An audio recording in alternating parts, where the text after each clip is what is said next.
எல்லாருக்கும் வணக்கங்க. இன்னைக்கு நாம என்ன தகவல் பார்க்க போறோம்னா 5000 டன் எடை கொண்ட அணுகுண்டுங்களை வீசுற ஒரு போர்க்கப்பல நார்த் கொரியா இப்ப பயன்பாட்டு கொண்டு வந்திருக்காங்க. அத பத்தியும் அதுக்கப்புறம் அமெரிக்காவோட போர் நடத்த நார்த் கொரியா தயார்னு கிம் ஜாங் உன் அறிவிச்சிருக்காரு. அத பத்தி இந்த வீடியோவில் நம்ம டீடைல்டா பார்க்கலாம் ஃப்ரெண்ட்ஸ். நம்ம சேனலை சப்ஸ்கிரைப் பண்ணிக்கோங்க, தொடர்ந்து சப்போர்ட் பண்ணுங்க. இப்போ வாங்க ஃப்ரெண்ட்ஸ், நம்ம வீடியோக்குள்ள போலாம். மத்திய கிழக்குல 10 லட்சம் சதுர கிலோமீட்டர் பரப்பளவு கொண்ட மிகப்பெரிய நாடா இருக்கிற ஈரான் கூடயே போர் நடத்தின அமெரிக்காவால இப்ப வரைக்கும் ஒரு சின்ன நாட்டுக்கிட்ட போர்ன்ற எண்ணத்தோட கிட்ட போகவே முடியலங்க. அந்த நாடு எதுனா யாராவது என்கிட்ட சண்டைக்கு வாங்கன்னு மத்த நாடுகளை கேட்டுக்கிட்டு இருக்கிற வடகொரியாவா இருக்குதுங்க.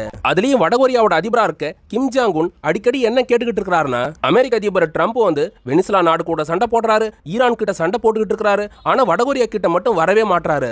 வடகொரிய ராணுவம் ட்ரம்ப் ராணுவத்தோட போர் நடத்த எந்த நிமிஷமும் தயாரா இருக்குதுன்னு வடகொரிய அதிபர் கிம் ஜாங் உன் அமெரிக்காவுக்கு போர் அறைகோல் விடுத்துட்டு இருக்கிறாரு. வடகொரியா சீனாவை போல கம்யூனிஸ்ட் நாடுன்றதுனால அந்த நாட்டை ஒரு கட்சி தாங்க ஆட்சி நடத்திட்டு வருது. ஒர்க்கர்ஸ் பார்ட்டி ஆஃப் நார்த் கொரியான்ற ஒரே பார்ட்டி தான் கடந்த 70 வருஷத்துக்கு மேல நார்த் கொரியாவை ஆண்டுட்டு வருது. ஒரே ஒருத்தர் தாத்தா அப்பா பையன்னு கிம் குடும்பம் தாங்க அங்க ஆட்சி நடத்திட்டு வராங்க. அதுலயும் கிம் ஜாங் உன் தன்னோட பாசத்துக்குண்டான மகளா இருக்க கிம் ஜோயியை அடுத்த அரச வாரிசா கொண்டு வரதுக்கான எல்லா முன்னேற்பாடான காரியங்கள்லயும் அவர் இப்பயே ஈடுபட்டு வரத நம்மளால பார்க்க முடியுதுங்க. நார்த் கொரியா நாட்டோட எந்த அரசு ஃபங்க்ஷனா இருந்தாலும் தன்னோட மகளோட தான் கிம் ஜாங் உன் அங்க பங்கேற்றுக்கிறாரு. இப்ப ரீசெண்டா சீனாவுக்கு பயணப்பட்டப்ப கூட தன்னோட மகளோட தான் கிம் ஜாங் உன் சீனாவுக்கு போயிருந்தாருங்க. இது மட்டுமா, ராணுவ டேங்க் ஓட்டினாலும் சரி, இல்லனா வேற எதனா ஏவுகணைகளை சோதனை பண்ணாலும் தன்னோட மகளோட தான் இதாமா ஏவுகணை, இதாமா டேங்குங்க, இதை நம்ம இப்படி பயன்படுத்தணும், அமெரிக்காவுக்கு எதிராக இதை டிசைனா நம்ம போர்ல பயன்படுத்தணும்னு கொஞ்சம் கொஞ்சமா கிம் ஜாங் உன் தன்னோட மகளுக்கு ராணுவ போர் பயிற்சிகளை கொடுக்கறதையும் நம்மளால காட்சிகளா பார்க்க முடியுதுங்க. இப்படி உலக வல்லரசா இருக்கிற அமெரிக்காவையே அச்சுறுத்திட்டு வர வடகொரியாவோட அதிபரா இருக்க கிம் ஜாங் உன் இப்ப என்ன பண்ணிருக்காருன்னா, இது வரைக்கும் நிலத்துல இருந்து மட்டும் அணு ஆயுத ஏவுகணைகளை ஏவி அமெரிக்காவுக்கு பயத்தை காட்டிக்கிட்டு இருந்த கிம் ஜாங் உன் இப்ப முதல் முறையா நேவில இருந்து அணு ஆயுதங்களை ஏவர ராட்சத டெஸ்ட்ராயர் போர்க்கப்பல்ல ஒன்ன நாட்டு மக்களுக்கு கிம் ஜாங் உன் அர்ப்பணிச்சிருக்காருங்க. சோகுயின்னு பெயரிடப்பட்டிருக்கிற இந்த போர்க்கப்பலை கடற்படையில இணைக்கிறதுக்கான விழாவில் கிம் ஜாங் உன் பங்கேற்றுக்கிட்டு இருந்தாருங்க. நார்த் கொரியாவோட நேவி சோல்ஜர்ஸுக்கு மத்தியில இந்த போர்க்கப்பலை கடற்படையில இணைச்சிட்டு கிம் ஜாங் உன் அங்க நேவி சோல்ஜர்ஸ் கிட்ட பல விஷயங்களையும் பேசியிருந்தாரு. நார்த் கொரியாவோட கடற்படையில ஒரு மைல்கல் வளர்ச்சியா இந்த போர்க்கப்பல் கடற்படையில இணைக்கப்பட்டிருக்குது. 5000 டன் டிஸ்பிளேஸ்மெண்ட் வெயிட்டோட உருவாக்கப்பட்டிருக்கிற இந்த டெஸ்ட்ராயர் போர்க்கப்பல் நார்த் கொரியாவுக்கு ஒரு மணிமகுடமா இருக்கும். இப்ப இந்த ஒரு ராட்சச போர்க்கப்பலை நம்ம கடற்படையில இணைச்ச மாதிரியே அடுத்த கட்டமா 3 போர்க்கப்பலுங்களை நம்ம கடற்படையில இணைக்க இருக்கிறோம். நார்த் கொரியாவோட ஒவ்வொரு சோல்ஜர்ஸுங்களும் போர்க்காலத்துல எதிரிகளை வீழ்த்துறதுக்கான முழு திறனோட இருக்கணும்னு நார்த் கொரியாவோட லீடரா இருக்க கிம் ஜாங் உன் அங்க கடற்படை வீரர்களோட பேசியிருந்தாருங்க. ஃப்ரெண்ட்ஸ், நார்த் கொரியா உருவாக்கி இருக்கிற இந்த சோகுயின் டெஸ்ட்ராயர் ஷிப்பை பத்தி குளோபல் மீடியாவா இருக்க ரைட்டர்ஸ் நிறைய தகவல்களை வெளியிட்டு இருக்காங்க. இந்த கப்பல் எந்த அளவுக்கு திறன் கொண்டது, இது சவுத் கொரியாவுக்கும் அமெரிக்காவுக்கு எந்த அளவு ஆபத்தை ஏற்படுத்தும்ன்றத நான் ஒவ்வொன்றா சொல்றாங்க. சுமார் 250 அடி நீளம் கொண்ட இந்த டெஸ்ட்ராயர் போர் கப்பல்ல அட்வான்ஸ்டான ராடார் சிஸ்டத்தை நார்த் கொரியாவோட ராணுவம் உள்நாட்டிலே உருவாக்கி இன்டெக்ட் பண்ணிருக்காங்க. என்னதான் அவங்க உள்நாட்டில் உருவாக்குனாங்கன்னு சொன்னாலும் மற்றபடி அவங்களுக்கு டெக்னாலஜிக்கலா ரஷ்யாவும் சீனாவும் தான் எல்லா வகையிலும் சப்போர்ட் பண்ணிட்டு இருக்காங்க. சீனா ரஷ்யாவோட உதவியோட தான் இந்த ஒரு போர் கப்பலையும் நார்த் கொரியா உருவாக்கி காட்டியிருக்காங்க. எல்பா டெஸ்ட்ராயர் ஷிப்ல இருந்து டார்பிடோஸ் மாதிரியான நீர் ஏவுகணைகளை ஏவ முடியுங்க. அதையும் தாண்டி இந்த டெஸ்ட்ராயர் ஷிப்ல நார்த் கொரியா பர்டிகுலரா ஒரு காரியத்தை பண்ணிருக்காங்க. அது என்னன்னா, இந்த கப்பல்ல இருந்து நியூக்ளியர் வார்கெட்ஸ் சுமந்துகிட்டு போற நியூக்ளியர் மிசைல்ஸ்ங்களை அவங்களால ஏவ முடியுங்க. 1/2 டன்ல இருந்து 1.5 டன் வரைக்கும் எடை கொண்ட நியூக்ளியர் மிசைல்ஸ்ங்களை இதுல இருந்து ஏவ முடியும்னு நார்த் கொரியா சொல்லிருக்காங்க. இது நம்ம லிஸ்ட்லயே இல்லையே. அடேங்கப்பா.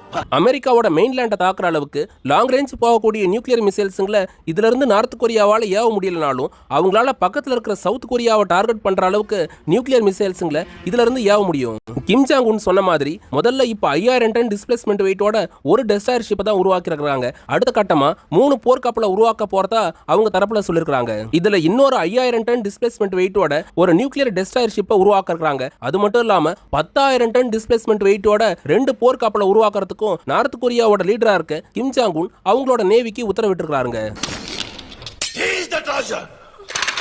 இப்படி உருவாக்கப்படுற எல்லா கப்பல்ல இருந்தும் நியூக்ளியர் மிசைலை கண்டிப்பா ஏவணும்ன்றதுதான் அவரோட அடிப்படையான உத்தரவா இருக்குது. நார்த் கொரியாவை பொறுத்த வரைக்கும் எந்த ஆயுதம் தயாரிச்சாலும் சரி, அதுல எப்படியாவது நியூக்ளியர் வார்கெட்டை இணைச்சே ஆகணும்ன்றதுல கிம் ஜாங் உன் ரொம்ப பிடிவாதமா இருக்காருங்க.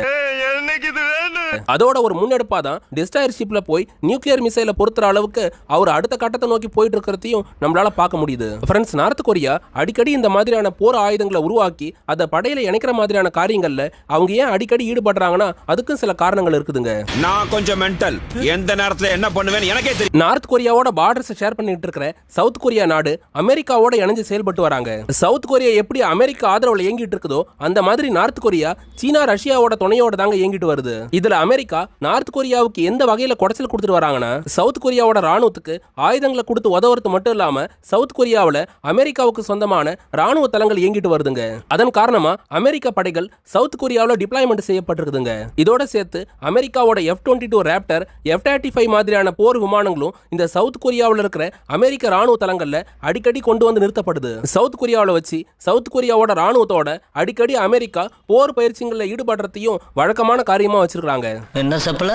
Weapon supply. நார்த் கொரியாவை டார்கெட்டா வச்சுதான் இந்த ரெண்டு நாடுகளும் போர் பயிற்சிகளை பண்றதுனால நார்த் கொரியாவோட லீடரா இருக்க கிம் ஜாங் உனுக்கு கோவத்தையும் ஏற்படுத்திக்கிட்டு இருக்குது. அமெரிக்காவை தாக்குற அளவுக்கு அதிசக்தி வாய்ந்த ஆயுதங்களை உருவாக்குறதுக்கும் அவரை தூண்டி விட்டுட்டு இருக்குதுங்க.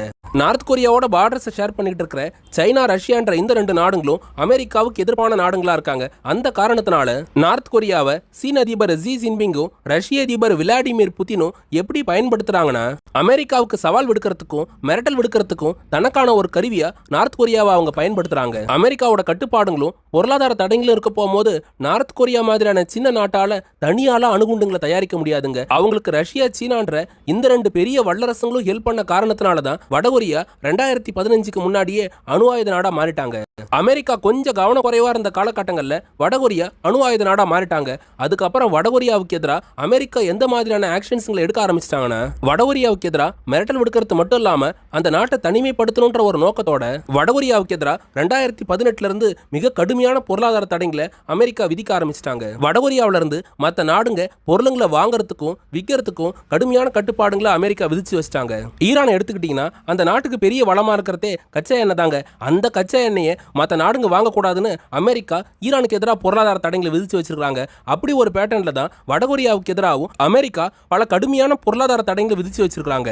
இப்படி 2018க்கு அப்புறம் வடகொரிய நாடு கண்டம் விட்டு கண்டம் பாயிர அணு ஆயுத ஏவுகணைகளையும் உருவாக்குனது அமெரிக்காவுக்கு கொதிப்பை ஏற்படுத்துச்சுங்க. இதனால வடகொரியாவுக்கு எதிராக போர் மிரட்டல் விடுக்கிறது மட்டும் இல்லாம அந்த நாட்டுக்கு எதிராக என்ன மாதிரியான நடவடிக்கைகளை எடுக்க முடியுமோ எல்லாத்தையும் அமெரிக்கா எடுத்து பார்த்துட்டாங்க.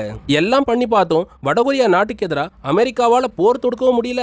அந்த நாட்டை ஆண்டுட்டு வர கிம் ஜாங் உன்னோட ஆட்சியை வீழ்த்துறதுக்கும் அமெரிக்காவால முடியலங்க. அதுக்கு முக்கியமான காரணமே சீனா, ரஷ்யான்ற இந்த ரெண்டு வல்லரசு நாடுங்க தாங்க. சீனா வடகொரியாவுக்கு எப்படி சப்போர்ட் பண்றாங்கன்னா, பொருளாதார ரீதியா ஏற்றுமதி இறக்குமதிக்கான எல்லா தேவைகளையும் அவங்களே தீர்த்து வைக்கிறாங்க. அடுத்ததா ரஷ்யாவை எடுத்துக்கிட்டா ரஷ்யா எப்படி ஹெல்ப் பண்ணிட்டு இருக்காங்கன்னா, நார்த் கொரியா நாடு அணு ஆயுதங்களை உருவாக்குறதுல தொடங்கி அவங்களோட முப்படைகளுக்கு தேவையான பலவிதமான ஆயுதங்களை எந்த பிரச்சனையும் இல்லாம உருவாக்குறதுக்கு ரஷ்யா தாங்க டெக்னாலஜிக்கலா சப்போர்ட் பண்ணிட்டு இருக்காங்க. இந்த ஒரு விஷயத்தை முன் வச்சுதான் North Korea leader Kim Jong Un ரஷ்ய அதிபர் புதினுக்கு உதவுற விதமா உக்ரைன் ரஷ்யா போர்ல உக்ரைன் ராணுவத்துக்கு எதிராக சண்டை போடுறதுக்கு நார்த் கொரியன் சோல்ஜர்ஸ்ல 40,000க்கு அதிகமான சோல்ஜர்ஸ்ங்களை ரஷ்யாவுக்கு ஆதரவா கிம் அனுப்பி வச்சாருங்க. இது மட்டும் இல்லாம நார்த் கொரியாவும் ரஷ்யாவும் அமெரிக்காவுக்கு எதிராக பாதுகாப்பு ஒப்பந்தத்தையும் போட்டுருக்காங்க.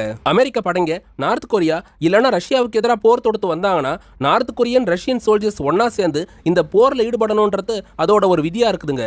அமெரிக்கா சண்டைக்கு வந்தா நாங்க ரெண்டு பேரும் ஒன்னா சேர்ந்து அடிப்போன்றது தான் அந்த ஒப்பந்தமா இருக்குதுங்க. இப்படிதாங்க நார்த் கொரியா அமெரிக்காவுக்கான ஜியோ பாலிடிக்ஸ் தனியா ஒரு பாதியில பயணிச்சுக்கிட்டே இருக்குது.